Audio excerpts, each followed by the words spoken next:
This is Kolkata TV's podcast news. আপনারা শুনছেন পডকা। সুস্মিতার দীর্ঘদিনের বন্ধু রোহমান বলছেন ওর পাশেই আছি। আমি স্বর্ণালী, জানাবো বিস্তারিত। সুস্মিতা সেনের সঙ্গে কি সত্যি বহুদিনের বন্ধু রোহমান শলের আর কোনো সম্পর্ক নেই? প্রেমের সম্পর্ক না থাকলেও তাহলে একসঙ্গে সময় কাটান তারা? অসুস্থ সুস্মিতা হাসপাতালে ভর্তি হলে তার পাশে থাকার জন্য রোহমান ছুটে গিয়েছিলেন। শুটিং করতে গিয়ে অসুস্থ হয়ে পড়ে সুস্মিতা হাসপাতালে ভর্তি হয়েছিলেন। রীতিমতো হার্ট অ্যাটাক হয়েছিল তার। অনেকদিন চিকিৎসার পর সুস্থ হয়েছিলেন সুস্মিতা, ফিরেছিলেন স্বাভাবিক জীবনে। সুস্থ জীবনে ফেরা যেন তার কাছে নতুন জীবন। এক সাক্ষাৎকারে এ বিষয়ে খোদ রোহমান শল মুখ খুলেছিলেন।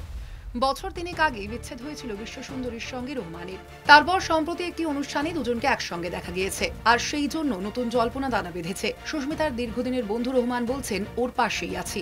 রোহমান জানিয়েছেন, আমরা বন্ধু হিসেবে অনুষ্ঠানে গিয়েছিলাম, যথেষ্ট উপভোগ করেছি। দুজনের সম্পর্ক নিয়ে জল্পনা তিনি কার্যত ইতি টেনেছেন। বলেছেন, আমি এখন সিঙ্গেল। আগে আমার সঙ্গে বড় মাপের এক মানুষের নাম জড়িয়েছিল, তাই অনেকেই ভাবেন আমি এখনও তার সঙ্গে আছি। তবে সুস্মিতার সঙ্গে সম্পর্কে থাকাকালীন তার ভালোই দিন কেটেছে, সে কথা স্বীকার করেন রোহমান। শুনুন পডকা রাত দিন 7 দিন।